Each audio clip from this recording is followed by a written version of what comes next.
Greetings, I'm Dr. Ron Lewert. Welcome to my YouTube page. Today we're going to be discussing some very important things that you should know as a parent regarding your children and keeping them belted in the vehicles. As an adult driving the vehicle or other adult passengers in the vehicle, you'll also learn some important information about staying belted at all times and in all positions in the vehicle.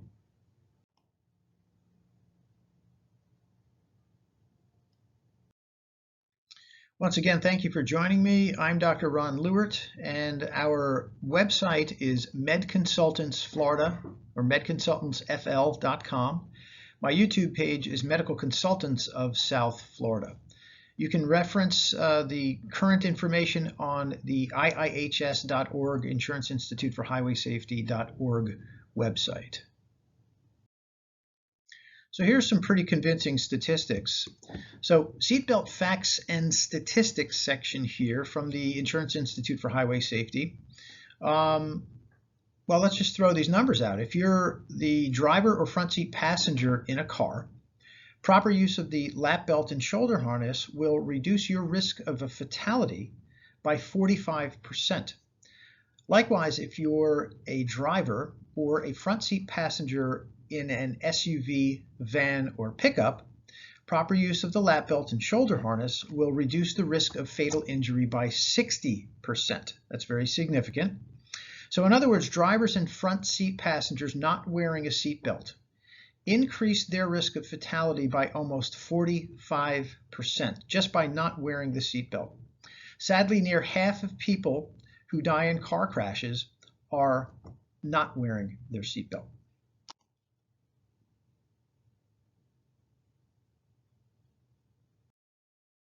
So what about unbelted occupants? As you can see here, this little girl, and it looks like the mother and father may be in the back of an Uber. The driver is wearing the seatbelt. Unbelted occupants, however, place a significant risk to other people in the vehicle. So in a frontal crash, drivers and front seat passengers are at increased risk of injury from unbelted backseat passengers. So these people here would be a significant danger to this driver, as you'll see when we show you the video at the end of this presentation. If this car crashes into a pole or T-bones another vehicle, these people are going to come flying forward at the speed at which the car was traveling, and they will come to a rapid stop, hopefully by using the seatbelt. But unfortunately, these people are going to come to a stop by contacting the interior of the vehicle, again at the speed at which the vehicle is traveling. So we see an increased risk of injury from unbelted backseat passengers, and in a side impact crash, passengers sitting adjacent to the unbelted passengers are also at risk for injury. Exposure to unbelted occupants increases the risk of injury or a fatality to other occupants in the vehicle by 40%. 40% increase in fatality risk for you if you have people in your vehicle that you're driving that are not wearing the seatbelt. And in a frontal crash, an unbelted rear seat passenger sitting behind the belted driver increases the risk of fatality for that driver by over 135%. It's actually 137% compared with a belted rear seat passenger. So backseat drivers can fly into the backseat passenger can fly into the front seat driver and kill them. And so this is a very significant piece of information that I think all drivers and passengers in vehicles should take into consideration.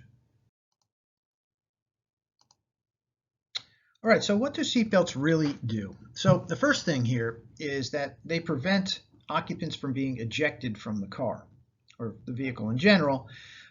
People also are kept from colliding with each other or the vehicle's interior during a crash with the use of seatbelts. So this little paragraph here we're going to read through. Even though a vehicle may have slowed or stopped after colliding with another vehicle or an object, the unbelted occupant in that vehicle keeps moving at the same travel speed until they reach or catch up with whatever the vehicle crashes into.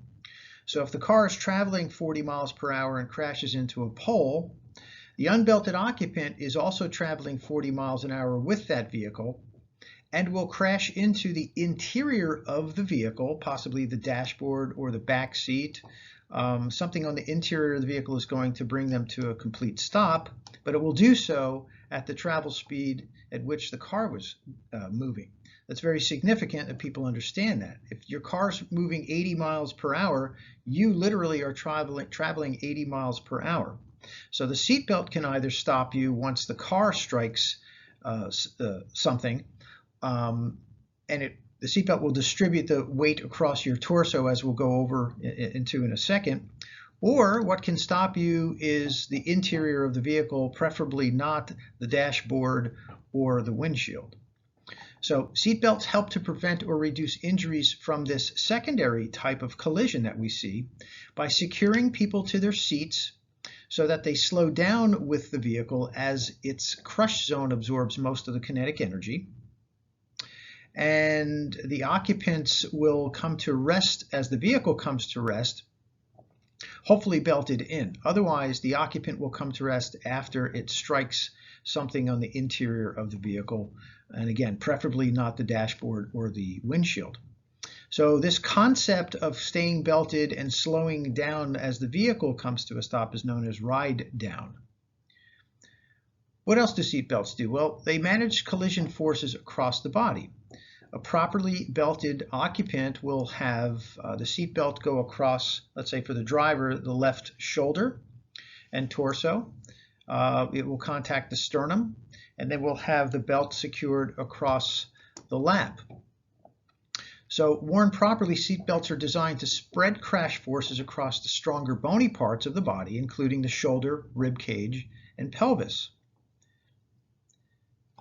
So if a seatbelt is worn improperly on a child or adult, it exposes them to increased risk of serious or critical injuries such as fractures to the cervical or lumbar vertebrae, vascular injuries to the neck. We have vasculature and nerve tissue here. So on a child, if the seatbelt is worn too high, we can cause injuries to the cervical vasculature and neurologic structures, possibly the spinal cord. If the lap belt is worn too high across the abdomen, let's say it's worn across this area on the abdomen here, then where we're looking at potential hollow viscous injuries, perforated bowels, injuries to the vasculature of the abdomen, injuries to the bladder, possibly sternum, aorta, clavicle, and or shoulder type of injuries. So the seatbelts must be worn correctly. So this illustration here from the Insurance Institute for Highway Safety is fairly self-explanatory here. This would be a child restraint system that is appropriate for children that are 57 inches tall and less. So if you're under 57 inches tall and you're a kid, you need to be in one of these. If you put your child only in the booster bottom without this apparatus here, this does not provide torso and head protection in a side impact crash, and in fact will increase the chances of a fatality for your child in the right crash by 75%. So 57 inches tall, or up to 57 inches tall, your child should be in one of these. Now that's from the Insurance Institute for Highway Safety. You can reference that directly from the website. So let's talk about the lap belt. The lap belt is this part here. And by the way, this whole apparatus helps to route the belt correctly across the pelvis. It keeps it off the abdomen, okay? It helps to route the belt across the shoulder and the sternum, and instead of having it ride high on the child's neck. So the lap belt should lie flat and on top of the thighs, not higher up on the abdomen. Notice it's on the thighs here. The shoulder belt coming across the shoulder and the sternum should snugly fit across the child's shoulder. If it falls off the shoulder or rests on your child's neck, it won't work as well. It'll induce injury.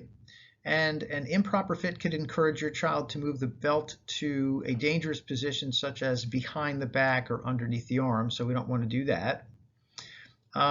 Kids no longer able to fit in a 5-point harness, so front-facing 5-point harness if your child is too tall for that, and that's usually ages between 4 and 8, should ride in a booster seat with a high back with the head restraint until they're about 57 inches tall. So this is the really the most important slide here for parents and their kids. I see way too many children that are not quite 57 inches tall sitting in the front seat, belted with the adult belt, or just sitting in the back seat. And I guess parents think that their kids are safer in the back seat for some reason. But we see grossly under-fitted and improperly fitted seat belts on many children. So please take this into consideration. It's very serious. So this is our last slide. I'm going to let the information speak for itself. It's very important that we keep all occupants belted, and you can see that this is an adult crash test dummy, and he moves pretty quickly once the car comes to a stop to cause a real problem for that driver. So take a good look at this and keep yourselves belted up. I'm Dr. Ron Lewert, and I hope you learned some information, useful information from my presentation here. Thank you.